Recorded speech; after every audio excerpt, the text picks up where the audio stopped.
Hey, welcome back. So last week we looked at the Poisson disk distribution and we implemented it using an algorithm called the Mitchell's best candidate algorithm. This week we look at a slightly better algorithm called the Britson's algorithm. Now this was actually written by a person called Robert Britson, who was at the time, or I'm not sure if he's still working there for the University of Columbia. So we look at the paper and we'll look at the implementation of Britson's algorithm to generate blue noise in JavaScript. All right. I actually do have a little bit of a good news for you. So without further ado, let's begin. All right, hey Ravi, you want to say something on the mic? Yeah, I want to put some blue noise onto the mic. Blue noise, yes. So that was the good news. Ravi's mic is actually working. So like I was saying before, we are actually going to look at the Britson's algorithm today, and this was the paper that I was referring to. Mm-hmm. It was written by Britson. let me hold on. Let me just switch cameras, and I hope I am actually using the correct camera. All right, so I am actually using the correct camera. Yep. And this is the blue noise generator algorithm by Robert Britson. From the University of British Columbia. I'm sorry, I think I messed it up just a little bit over there, but University of British Columbia. All right. So he states that for this to happen, you need to have just three of these steps, or 0, 1, 2 steps to happen. Mm-hmm. Number one, initialize an n-dimensional background grid for storing and sampling spatial particles. All right. So we'll look at it in depth. Put a point at a random place, and number two, while there are active, we'll look at what active points and points are in this one. As long as there are active points alive on that canvas that we are going to draw, we keep on generating more and more points across the whole plane. All right, and this will give us a really nice blue noise, or a really nice points distribution as it is shown over here. It really does work. I have done this in processing and it works really well. Very nice. All right. So that being said, I actually want to just take a little bit of a sidetrack and just want to look at a little some functions and some classes that we would be using as part of today's coding. Yeah. Last week when we actually coded it up, we didn't have. We had to use X and Y. Basically any point on a canvas has an X and Y coordinate. Correct. We were using different variables for that, so there were too many variables and arrays to manage and all of those things, right? Yeah. So this week I thought it would be better if I can just have like a point class. A point class is essentially it's very simple to understand. Yep. Has an X and Y coordinate, and that's about it. This is how you write a class in JavaScript. That's about it. The other function that that we would be using a lot is a function called random between. Now to generate a random number in JavaScript, you would use the math.random function. Yeah. But many times you would need a random value between a minimum and a maximum value. Right. Which is why we have I have this function, and it looks like this. Basically, it has has this function that can return a value between a minimum and a maximum. Sure. And finally, we also have this function called get distance. Yeah. Essentially, it's the hypotenuse Square. length square plus square root of length square plus breadth square. Correct. That's about it. So we have these three functions that we would be using. Now, the setup is as always it's the same setup. I have a HTML file. I have a canvas on it. In this case, I'm calling this the BRD canvas. And I have a JavaScript function which already has an init function. The init function is called from the onload function. And just to reiterate, we're not using any frameworks, nothing of that sort over here, because frameworks or third-party libraries generally tend to deprecate as they age, or functions fall out of use, or are no longer present in latest versions. So I don't know at what point in time you are watching this. We just want to make sure that this will work now as well as it will work 10 years later. All right. Sure. So that being said, let's go ahead and get started. Yep. Just to look at what the what the canvas will look like. Yep. So this is what our canvas is going to look like. Yep. This is where we are going to draw our points. All right. Looking back at the algorithm that Britson discusses, initialize an n-dimensional background grid for storing samples and accelerating spatial searches. We pick the cell to be bounded by the radius of what we want by the square root of n dimensions. All right, so Ah. whatever square root that we want, so that each grid cell will contain at most one sample, and that each grid can be implemented as a simple n dimensional array of integers. Right. The default -1 indicates no sample. Basically, if it's a null or if it is undefined in the case of JavaScript, means there is nothing in that place. All right. So we are going to be discussing this concept called as grid. Mhm. Right, let me just change the camera to myself so that Yep. yeah. So You we are can going to do be talking about three concepts. Number one is something called as a grid. Number two is something called as points. Basically, those are points or established points on the canvas. And number three, those are called as those points can also be active points. The same points that we looked at, they are basically active points. And what that means is that as long as there are no, so active points are points for which new points will be evaluated for. All right. Right. If an active point cannot have any more new points, it is no longer an active point. It is simply a point. That's it. Right. All right. So let me just go back to our code, and maybe I can just show to you what I mean by all of that, or how this algorithm will work. Right. Okay. So I'm going to start my screen, my tablet sharing, and this basically allows me to draw something on the tablet. Okay. And then see it on the screen. Yep. Right. Yep. So Ravi, if you remember last week's Mitchell's best candidate was like this. So let's say I had 3 points on the screen. Let me make it a little bit thicker. How do I make it thicker? All right. So let's say I have 3 points on the screen like this, and I want to add, let's say, a new point. We are still discussing Mitchell's best. And how does Mitchell's best work? You first draw something called as candidates. So you draw candidates. All right. So let's say I draw 1, 2, 3, 4, 5, 6, 7. It can be anywhere between 9 and 10. I mean any. So you need to have basically more than 2 candidates for this to work. So let's say I have all of these candidates. What you do is you find out the distance, or you find out which is the closest distance to the candidates to the active points. So for this one, this is the closest, this is the closest. So the blue lines are showing which one is the closest to the active points. All right, the red ones are active points, Right. the brown ones are candidates. So you will see that this is Yeah. what it looks like. Yeah. Now, if I was to say which is the best candidate, the best candidate would be the one which is farthest away from its active point. Right. So in this case, what would happen is that this would become an active point. Yeah. That's how Mitchell's best candidate works. All right. Now, now let's look at how how Britson's algorithm works. What he says is that forget about the grid at this point, but let's just consider that we have, let's say, some points that we've put here. All right. That we have on the screen. So I have 1, 2, 3, 4 points already on the screen. Yep. Now, so these are points as well as they are active points. All right. Okay. So what will happen is, if I want to create a new point, first I will take a circle that goes from R. Let me just undo this so that the circle is a little bit better. All right, that goes from R to 2R, and I will draw some k number of samples in this. All right, so n number of points, k number of samples, and I'll make these samples, let's say, purple in color. All right, so I'll put these samples in these colors. All right, now if any one of these samples are within the radius of an already existing active point, then that point is no longer valid. It cannot be valid. So in this case, this is not valid, this is not valid, maybe this is valid, but if you look at it, this one is like the furthest, and this will become another active point. So this becomes another active point.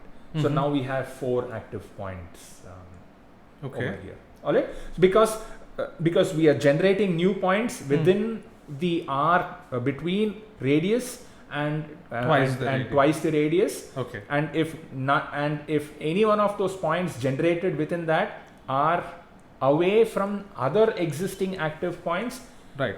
there should be a minimum of r distance away from an existing Got point. it. If that happens, then a new active point is formed. Got In it. this case, I think a lot of active points are formed.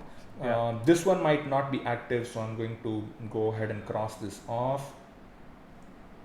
This one might not be active. This one might be active, and he might become active. Alright, so this one becomes active, this one. So now you have so many other, you have new this thing.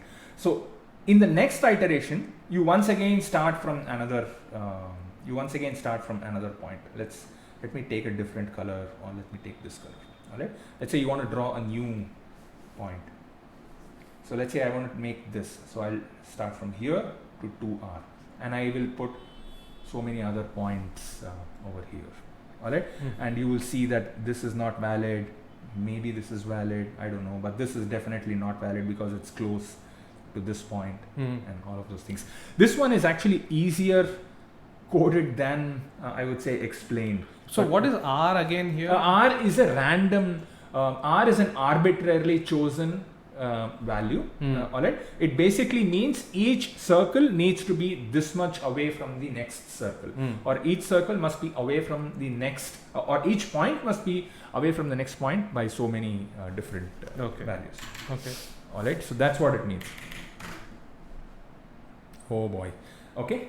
Yeah. Alright, so was this okay? Uh-huh. Alright, so let me just stop this Right. so that we don't hog our bandwidth.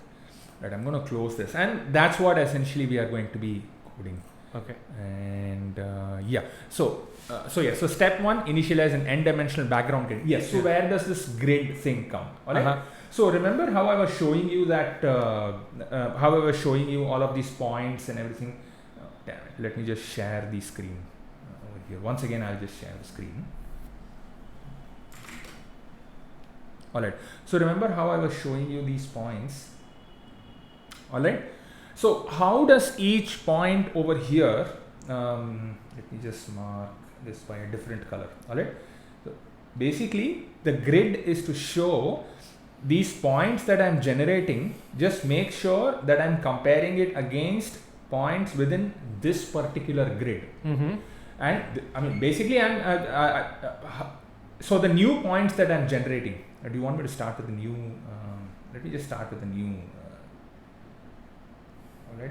So let's say I have, so let's say I already have like a lot of points established, alright, a lot of active points. Alright, so you can see that there are so many active points. And now this is an active point being evaluated. So I'm going to put this one and make it thin. This is the one that is being evaluated between R and 2R. And I'm going to put new points, right? Yeah. These new points basically, they have to be, we have to make sure that they are at least R distance away from all of the existing active points. Right. So we have to make sure this is away from this, from R, this Yep. is away from here, this is away, Uh-huh, right? uh-huh. But how long will they go and check the R distance? Right. Will this be compared against, let's say, a point over Uh-huh, here? uh-huh, No, uh-huh. right? Okay. It needs to be compared only against Against points in that specific Correct. grid. Right. That's what the grid, that's Correct. the grid he's talking about. Right. This is to fasten your search. You Right. don't want to search, Yes. all these new points that we are creating, you Yeah. don't want to search it against the entire grid. Right. You only want to search it against a Correct. specific amount of this thing. This is just to make sure that it's a little bit faster. That's about it. Yeah. That's about it. So let's code it up. Oh yeah, and actually another thing I wanted to show, not show, but actually tell. So looking at our video statistics, it looks like our whole watch time is less than 10 minutes, per episode. So what I'm planning to do from this week onwards is, if you're just okay with the satisfaction and you don't want to watch the entire coding process, we will upload another video where the coding process is itself sped up or is fast, so that you don't they have can to see the output. You can directly. see the output directly instead of waiting through the whole thing. Right. If the explanation itself is enough for you, anyways we will put the code down in the Exactly, description, and then yes, anyways we'll put the code down for you, and then we're good. So yeah. So that being said, let's go ahead and get started. This is where we actually go ahead and get started, right? So so what does he say? So let's look at the algorithm, and he says initialize an n-dimensional background grid for storing samples and accelerating spatial searches. We pick cells from size bounded by r by square root of rn. Alright, so immediately we would require a couple of constants over here. Alright, radius. So this is how far is each point away from this thing. Let's start with the number 10. Okay. Alright, I'll just say 10. And then how many dimensions are there?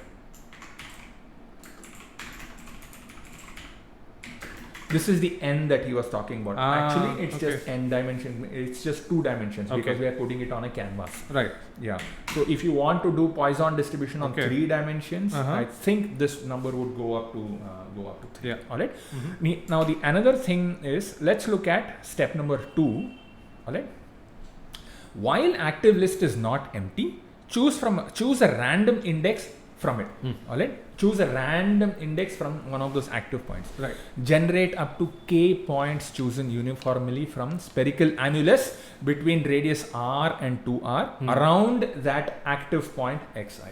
So annulus is the space between two circles. Exactly. Is it? Okay. Yes. Okay. The space between two circles. Yeah. Right. I hope the donut. Yeah, the donut. Yes, that donut. That's an thing. annulus. Exactly. Okay. Yes. So that's what the annulus is. Right. So k points. So k is basically it's the number of tries you'll have to make. All right. So we can just say const max tries. All right. I have seen it being implemented, and a lot of people usually start off with 30. You can go below, but I think the distribution is not that good if you go. Got it. If you go above. No, not above, but below 30. Right. I guess. Right. All right. I'm just going to make a comment over here. This is the k. This is n. All right. And you know what? I'm just going to put this. All right. So that if somebody is only looking at the source, they would know this one. Right. All right. So I have the init function. I was actually just testing this, and then. All right. So we would require a concept called as a cell. So we would need to basically create the grid over here. All right. Initialize an n-dimensional grid. Now, to initialize this grid, it needs to be of a particular cell. It needs to be of a particular size so that it can accommodate all the cells that we are going to put in this one. Right. So this is essentially called as the cell size. So I'll just say cell size is equal to is the radius, and he said it is the radius by math dot square root of dimensions. That is essentially what the cell size is. That's what he defines it as. Okay. All right. So we are going to you'll see where this will go. All right. Cell.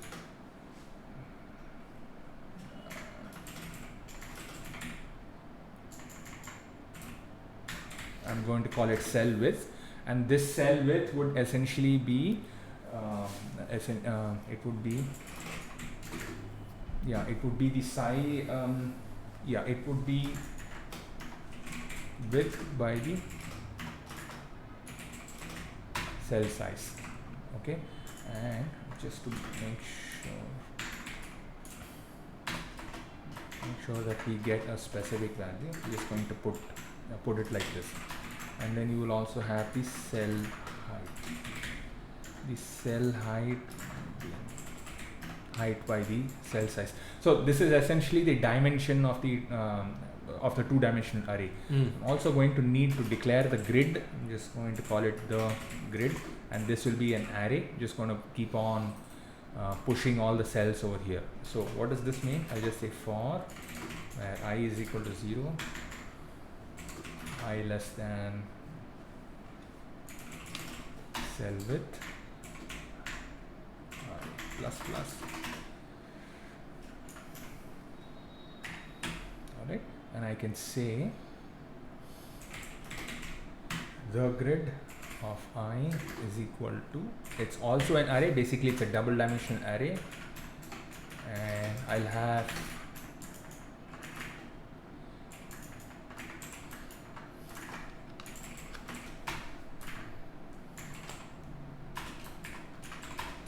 and over here I'll just say the grid of I comma j is equal to undefined. So I'll just leave it at JavaScript undefined over here. So basically this is how I am like initializing the grid. So the grid is essentially a two-dimensional array.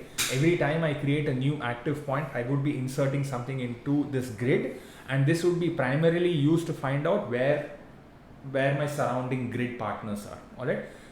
Yeah, that's about it. I don't want to go like even beyond that. Nothing wrong with that, but it's not useful, or it is not required.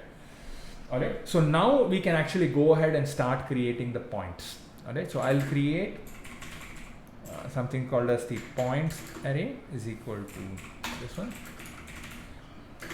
Now remember that all points at one point in time would also be active. Right. Alright, so I have the points and I have what is active. Alright, now step one, select an initial sample x0 randomly chosen uniformly from the domain. Insert it in the background grid and initialize this as the active list with index of 0.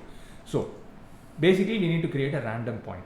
It's anywhere on the screen, right? So I can say where point is equal, or I'll call it I'll call it r point. All right, is equal to new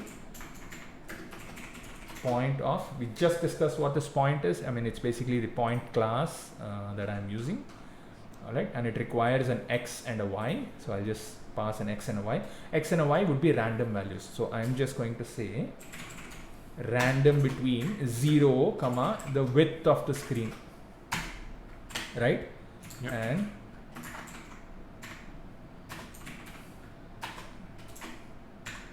zero comma the height of the screen. So now I have these. So I have a random point somewhere on the screen I have. All right.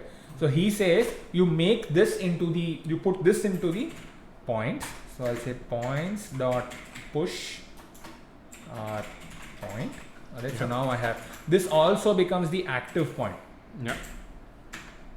This also becomes the active point. Another thing it becomes is it also has to be inserted into the grid. Alright, so where do you insert it into the grid? Now the grid has like this unspecified size, right? I mean, it has cell width and cell height and all of those things. So we will basically create a function to insert something into this grid. Alright, and I'm going to call it function. Oh.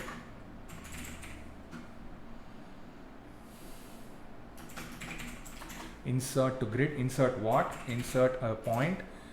At what point do you want me to put it? Just say put it at cell size. But yeah, I mean basically it needs to be inserted at a specific point. All right, so I already have the grid declared as a global variable here. So I have the grid. So I can now say where x index of where it needs to be put is the yeah, this would be the same formula over here. Yeah, it would be the same formula over here. It should be math.floor, I guess. Yeah, I mean at least that's what I put it when I was doing it in yeah, it would be math.floor point.x by cell size. Yeah. So y index would once again be math dot point dot y by cell size, and then I can say the grid of x index of y index is equal to point. Alright, so I have the insert to grid also. You say insert to grid this point and the cell size also. I just pass it along. Yeah, so this will essentially put now this would essentially put this point inside the grid at a specified location. Now what will happen is if the next random point is put, because it is tied to its cell size, the next point will be put on the grid very close to it. So that when I have to compare it against it, I can just say give me all the cells in this grid that are surrounding this. So I can like very easily do that. So once we get to the comparison function, we'll get to that. All right. Sure. So yeah. So now that we have this one, so we have just completed step 1.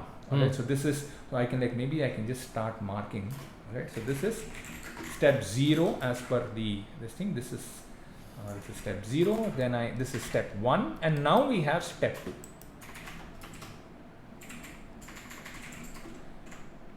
Step 2 of the algorithm. Step 2 of the algorithm states while the active list is not empty. Now remember, the active list is already having a value over here. So I can say while active.length is greater than 0.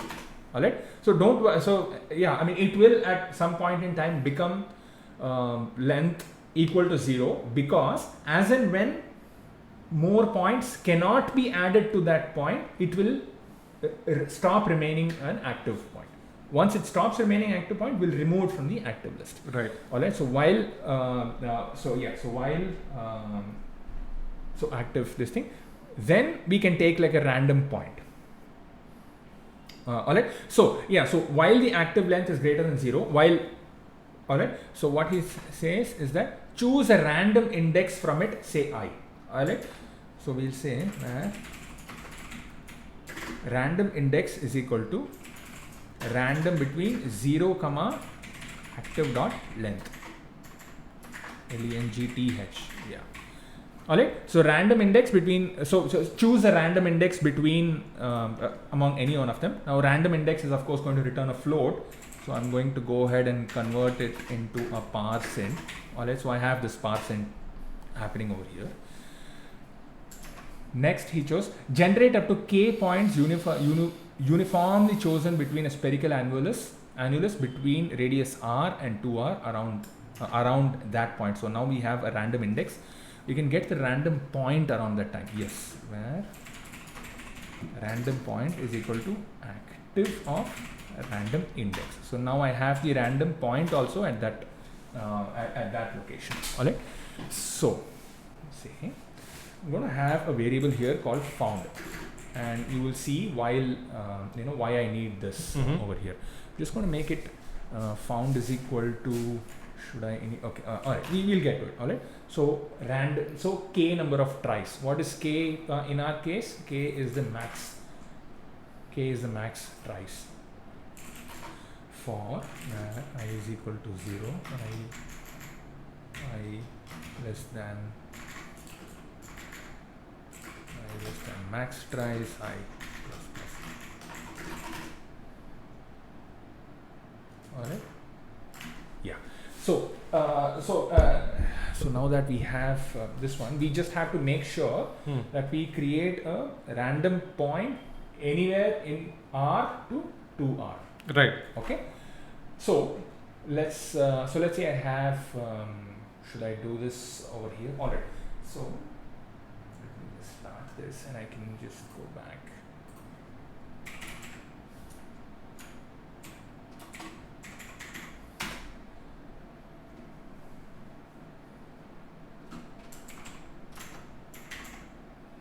All right.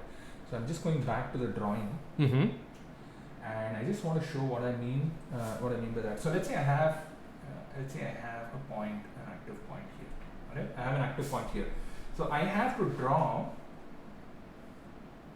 between R and 2R. Basically, this new point that I'm going to make can be anywhere in that circle. Can be anywhere, right? Yep. All right. I mean, it has to be anywhere in that, within that annulus. Right. Okay. So right. I would basically need to make sure that the radians is chosen randomly. That the radian value is chosen randomly. A circle has 360 degrees, right? So 360 degrees randomly I have to choose. Alright, so I'm going to have a random radian. I'm going to call it r theta is equal to random between 0 and 360. Alright, I'm going to say random between 0 and 360. So yeah, so let this be there, and then so it would require two things. Number one, it would need to be at any random point in a circular domain, and as well as a random length between this and this. So that also needs to be random. Right, so the radius also needs to be random. Stop sharing. Alright, so the radius also needs to be random. So I'm just going to say random radius is equal to random between, what did he say? What does he state in the book? In the this thing. A spherical annulus between radius r and 2r. So we'll just do that one. So what is our radius? Over here I have the radius. So random between radius and radius into 2. So now we have both the angle as well as the radius. So from this random point, how do I choose a new point? So the new x random x point would be random point plus random radius into max dot cos of this r theta. Alright, because now that we have this thing, and the y point would once again be our y point, random point plus random it should be random point plus dot x, random point dot y plus random radius into math dot sine of r theta. Okay.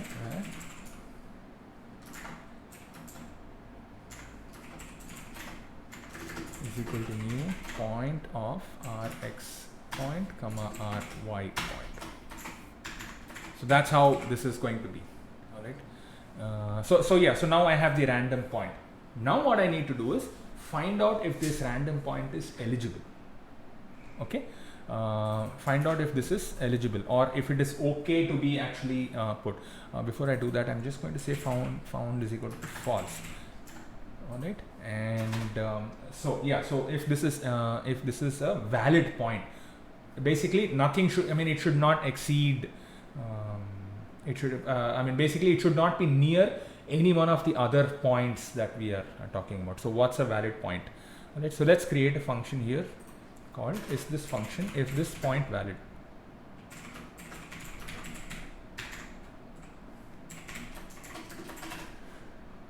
Alright, so is this point valid? Which point is valid? So I'll say r point. Find out if this is valid. Okay, valid from what? We would also need the cell size because we would need to basically calculate all of the other cells as well. So so we'll get to that. Alright, so first things first. If r point dot x is less than 0, basically if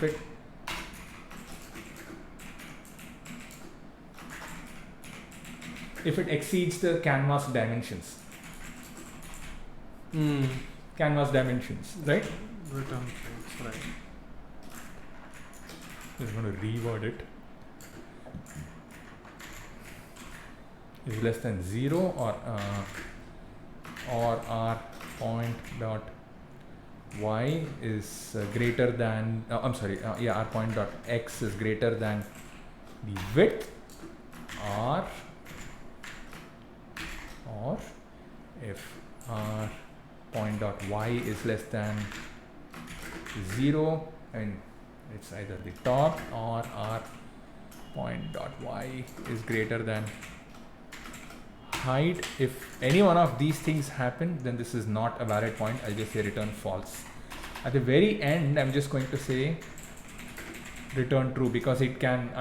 If it has cross validation, it means it is valid. All right. So that being said, now we need to get all of the neighboring cells from the grid essentially. Alright.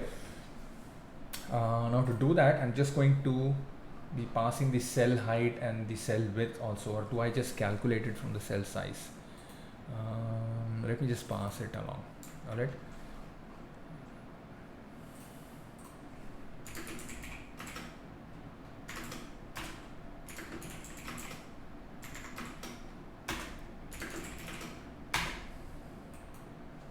Alright, so this is the so this is a little bit confusing.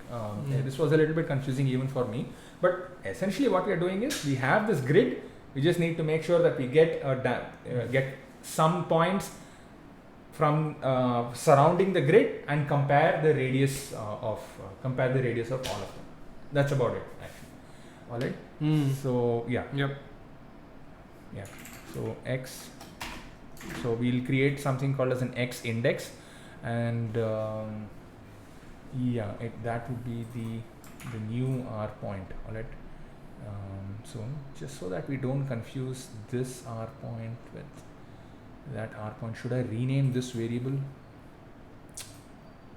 No, right? Let's not do that. Yeah, let's just keep it R point. All right. So let's say R point dot x by cell size, and I'm going to say math dot floor y index is once again by y by cell size. Okay. Then we'll need to say, okay, take it from this point. I mean, the minimum and the maximum grid values to take it from. All right. So I'll just call these variables I0 and I1. So I0 would be math.max of x index x index minus 1 comma 0, and I1 or the I max. Okay, so I call this I min. I max would be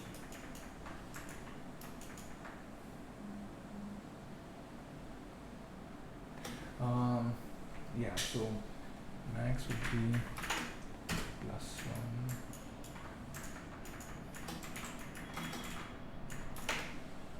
1 minus 1. Would that be correct, or it would be cell width minus 1. Yeah.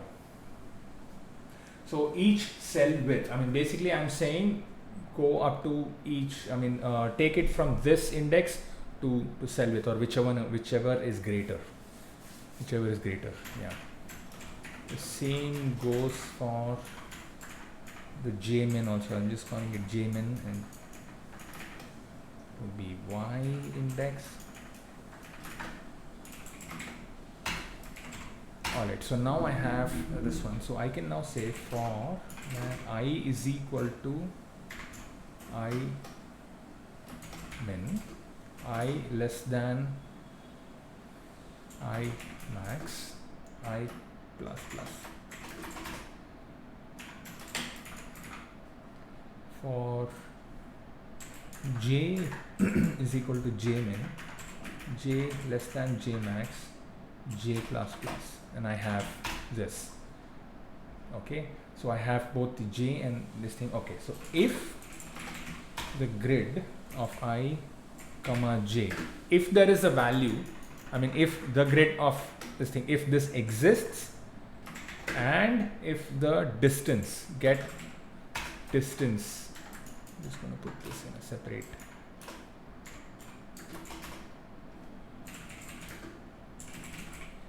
Okay, if the distance between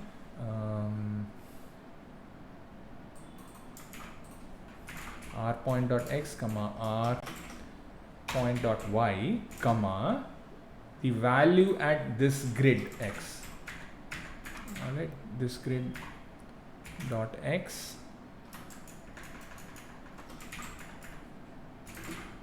comma the grid dot y, if the distance is less than the radius, then return false.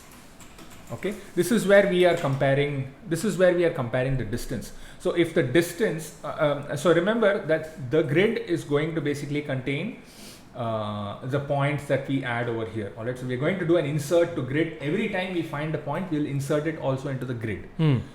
All right, so if the distance between an existing point on the grid and the new random point we are creating Correct. is less than the radius, then return a false, which means don't even process it. That point itself is invalid. Right. All right, that's what the algorithm says. So now we have this function, and in the end, after all of this, if it has not been caught over here, it is going to return true, which means the point is valid. So all we have to do now is say if is point valid, or no, if this point is not valid, what do we need for this is point valid? We would need the random point that is created. I would need the cell width, cell height, and then the cell size. Yeah, so I have all of this. So if this point is not at all valid, continue. Don't even process anything over here. Keep on continuing, find the new point. Basically, that's what we are saying over here. Right. But if the point is found, excellent. Then what do we do? Then we just basically push it into this points. If it is found, then, oh man, I should not call it R point. I should call this, I'm going to call this new point. All right. I'm just going to call it new point because the variable R point already exists here. Right. So anyways, I'm going to call it this thing. So if it has come over here, then we have a new point, and then we can just, then this is a new point, and then we can just do this, right? Now, found is equal to, if this point, I'm also going to say found is equal to true. All right. So basically, I have found a new point, I have pushed values over here. I have tried this many times, I have found a new point, and I have pushed values over here. All right. At the end of this loop, all right, so as long as this is active, right? At the end of this k tries, if I have not found any points, say if not found, then go ahead and remove that new point over here. Go ahead and remove what? Remove this random index. All right. It will remain as a point, but it will not remain as a random point. I'm sorry, an active point. It's not going to remain as an active point. So I have, so if it is not found, then active dot splice. Now I'm going to use the splice function. Basically, splice will remove a value from this thing. From where I have to remove? I have to remove this random index. How many points? Just one. Just remove that one item from the active array. Remove this one index. Remove this one index. Okay. One random index. That's about it. That's all the splice does. So yeah. So that's about it. I think we are done over here. Yeah. I'm just going to go ahead and see how it plays out. All right. So that's it. So now that we have all the points, so where are all the points? The points are basically in this array. All right.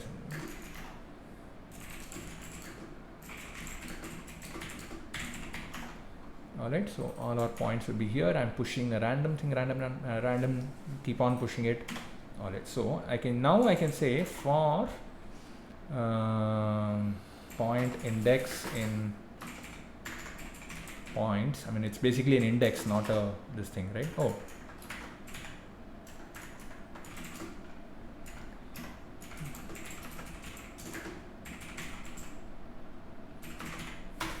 All right, get me the point, and now I can say what is the name of our context? It's called BRD context.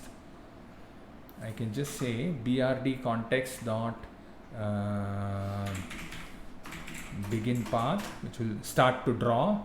BRD context dot arc of where the point dot x, the point dot y, comma, the radius will just say 3 for now. We can always zoom in onto the screen and everything.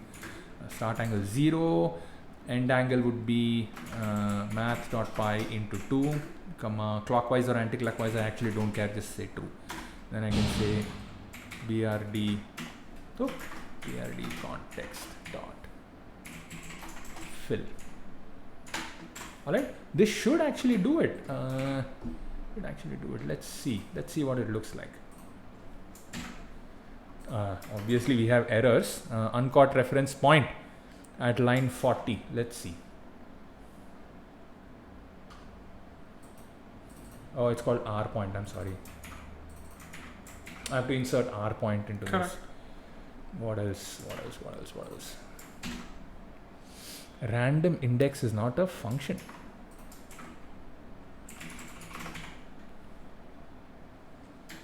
Random index is equal to, oh, it's a random between. I'm sorry. Yeah.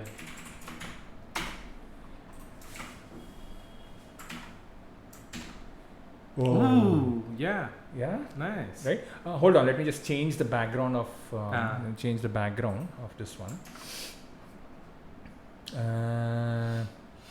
What should I make them? You know what? I'm just going to create a draw function.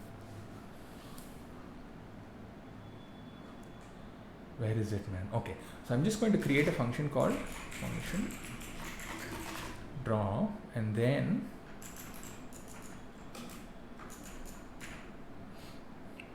oh wait, I can always make points. Alright, I'm going to put it in a separate function altogether, and I'm just going to call draw from here. Now this makes basically points has to be a global variable now, but active doesn't have to be. I'm just going to say this thing. So I'm calling the draw from here, and before I do the draw, let me just clear out the rectangle, right? So I can just say, clear out the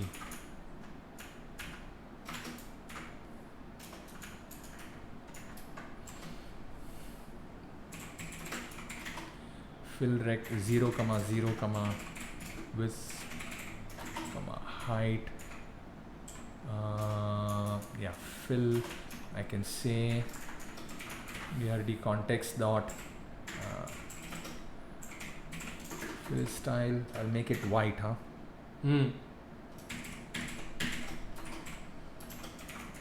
And the dots, I'll make them what, black? No, not black. Let me not make them completely black. Say 5. They're like a very dark shade of gray, essentially. All right. Let's see now. All right. So that's about it. So that's what it looks like. All right. So that's what the Britson's algorithm essentially looks like when it is creating this. All right. Now let's compare it to last week's.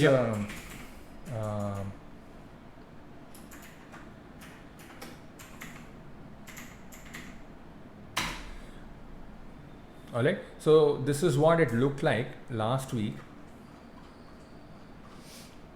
Alright, this was Mitchell's best, and let me just so I think it will also help if we try and draw the same image over here also, right?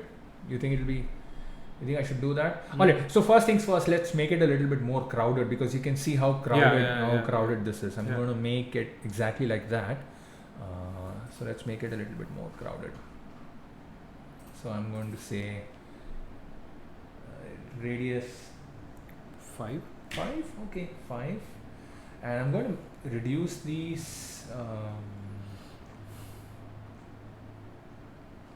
Oh, come on, where is it? The draw function. I was looking at the draw function. Okay, 3 is good, I think. 3 is good. Oh. That's too crowded? Maybe we should make it. Maybe you can make 6? the circles 2. Circles 2? Okay. Okay. Let's do that. No, because I'm going to put an image on top of this. Yes. Right. Wow. Right? Okay. Yeah, this looks. It's a lot of points. Right? It looks like it's enough well distribution. Yeah. All right. So that being said, let's draw an image on top of this. Or do you want to animate this? You want to animate this? Sure. I think it'll look great if it is animated. All right, so let's do the animation first, and then we can do the Mm. we can do the image overlay on top of this. So a lot of these Britson's algorithm and even the Mitchell's Best, they show it animated. It's actually easy to do because at this point you have at the finish of the init function we have already initialized the points. Correct. Now all we need to do is have a counter. Maybe we'll start it at 0. All right, so we'll start it at 0.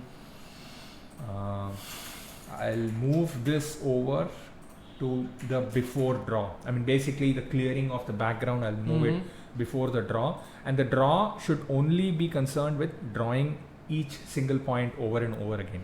All right. So let me just temporarily move it over here because I need that code to draw.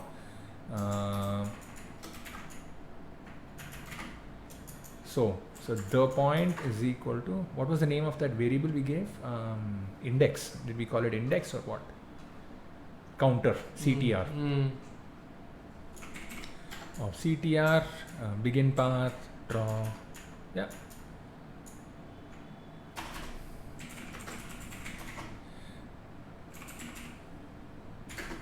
Timeout. I'm going to make it 50 milliseconds. It's going to be slow, but we'll see how it goes.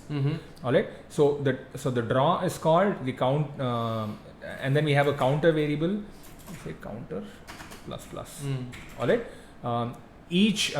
So the counter is incremented, and then it basically calls itself after 50 millisecond timeout, and then it draws the next point over and over again.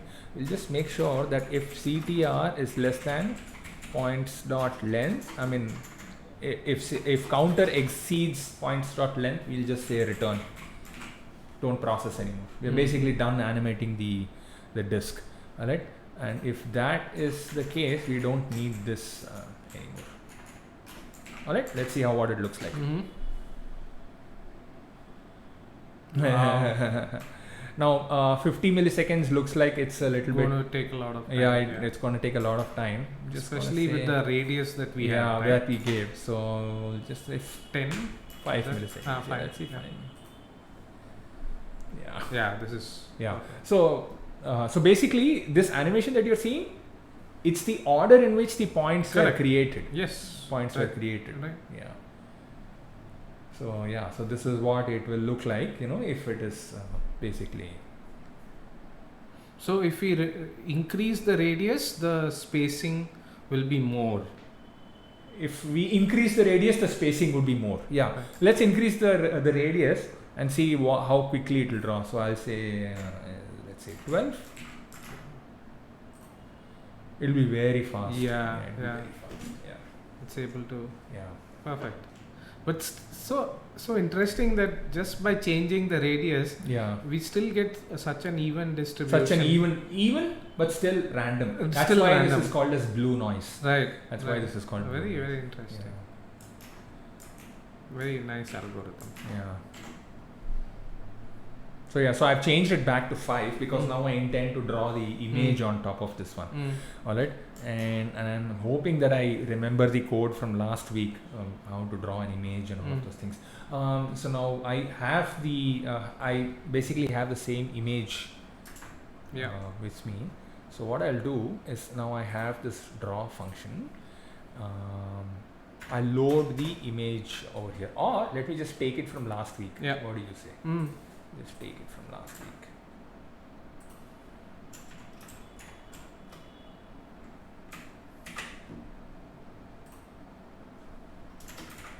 So I do not need this because I'm going to be putting it with a pattern.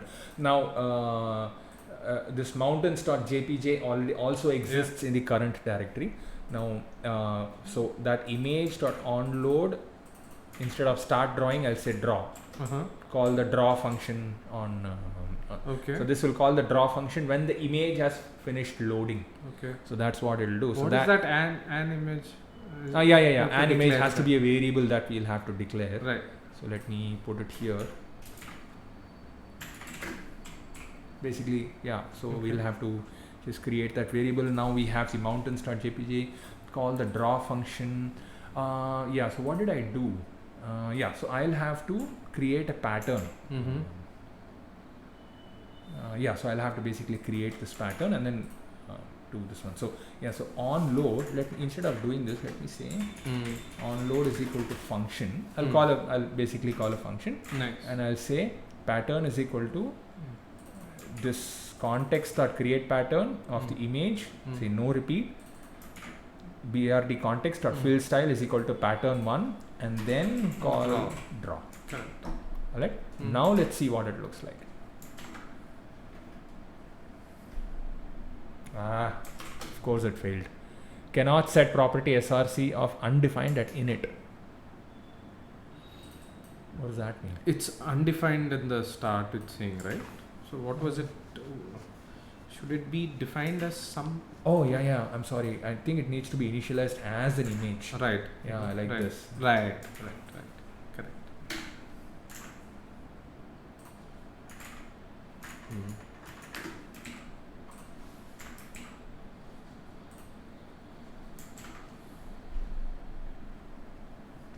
Now what?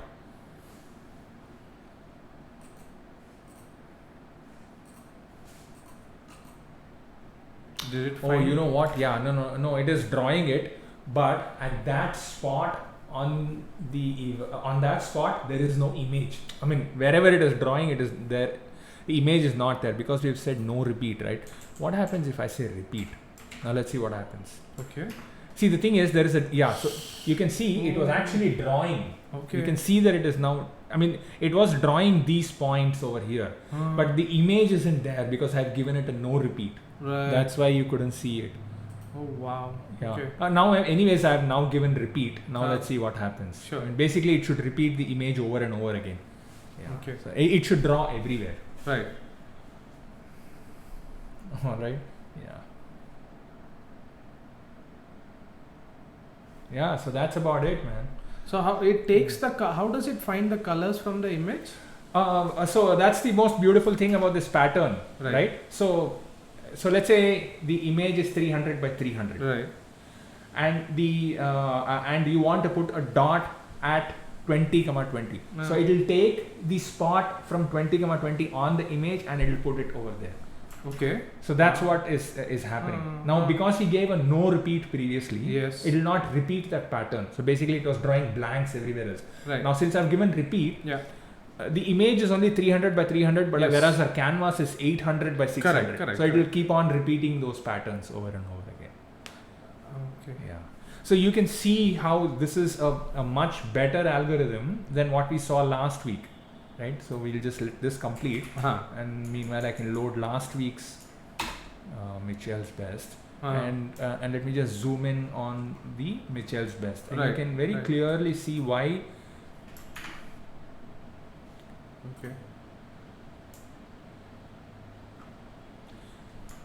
Alright, you can clearly see why this is actually better than the Mitchell's best. Right. Now last week when we saw Mitchell's best, it had these gaps. Correct. These gaps over here. Yeah. And over here. Yes. Whereas if you look at the the Britson's algorithm, it's the much more gaps are cleaner. much less. The blue noise is a lot more cleaner than it is on Mitchell's best. Yes. Even in Mitchell's best, you won't get any overlaps or anything, but these gaps are a little bit unsightly. So harking back to what I was saying last week, if nature had to spread your retina, spread the cells, the light cones and the cones and the rods onto your retina evenly in a blue noise fashion, this would be the perfect algorithm. It would be semi-perfect. It would be closer to perfection than the Mitchell's best. Right, which is this. Right. So comparing the two, you can easily see which one is the better. Correct. Yeah. So that's about it. Hold on, let me just see what is up next week. What we have in store. I think we are basically done. Yes. I think we can. Very nice. Yeah. Very beautiful. So before I end it, I'll tell you what we had. So what are the uses of such algorithms? Are they used in in image compression? Are they being used? Yeah, I think so. I know quad trees are used in compression. I'm not sure about these algorithms per se, but they might be. Right. They might actually be. I'm not entirely sure. I just know that they are an exercise in finding out how things spread in nature. I mean, you see a lot of these in even plants, right? How grasses grow, or how forests spread. Oh, it's beautifully raining outside, man. Right. Yeah. No, it is actually raining outside. Yes, I know. I heard. It's beautiful. Yeah. Okay. So Ravi, so next week we had this. I mean, we thought we calculate pi using very different. Oh yeah. You were telling me about something using Fibonacci, and we were discussing. Yeah, we were discussing Mandelbrot and and the pi. Right. But there is, I mean, I don't know that way, but I know the very conventional ways of calculating pi. Okay. But I'm thinking that let's reserve it for March. Okay. Because March 14th, Pi Day comes, right? Right. So maybe we can do an episode on that. Okay. All right. The one that we had after that, there is a thing called as the Merton's conjecture. All right. It's a mathematical problem, one of those very 10 to 15 unsolved mathematical problems are there. Right. And there is a very beautiful Merton's conjecture graph. Do you want to do that next week? Absolutely. Or the one after that, the what we planned, the one after that was some genetic algorithm programming. What do you Which say? looks better? The genetic algorithm, of course. Yeah. Okay. What I was thinking for genetic algorithm was that we'll just have a set of balls that would be on the ground, and these would essentially have to roll to a target. Given a certain plane, they'll have to roll to a target. Okay. The one that reaches the target quicker is the one that will win. Okay. That's what I was thinking in terms of genetic algorithm. Okay. You want to do that, or do you want to do the Merton's conjecture graph? We are not going to solve the mathematical problem, enigma that it is. Right. We're just going to visualize, look at the graph. Correct. That's it. Yeah. Both look good. Maybe let's try the genetic algorithm next. Algorithm? All right. Let's do the genetic algorithm. I think it will be very nice. Yeah. All right. That's all we had for this week. Please join us next week. We'll code up the genetic. We'll code up a bunch of small balls on a canvas that will figure out a way to get to a target all by themselves. All right, using something called as genetic algorithm. It's far simpler than you can actually imagine. Genetic programming is a little bit simpler than you are imagining. Right. And it's also very interesting to watch something that you only set in motion, but you have not coded for, just all by themselves. So very interesting. Yeah. All right. So that being said, I was looking at a few videos last week, and the thing they say is you should actually ask for people to like. Yeah, absolutely. Share and subscribe our videos. Yes. So if you find this interesting at all, if you find anything that we do over here interesting, please hit that subscribe button. It's a very neat way to create dopamine in our brains. Absolutely. If you want to create that chemical in our brains, hit that subscribe button. If you like this video, go ahead and click the like button. Yep. And share it with your friends. And share it with your friends. Share it with your friends.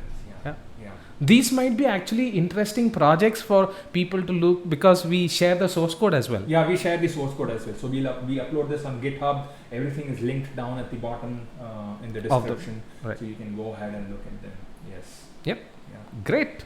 Yeah, thanks. And I'm so glad we fixed your mic, man. Yeah, baby. All right, I'm going to stop now. Yep.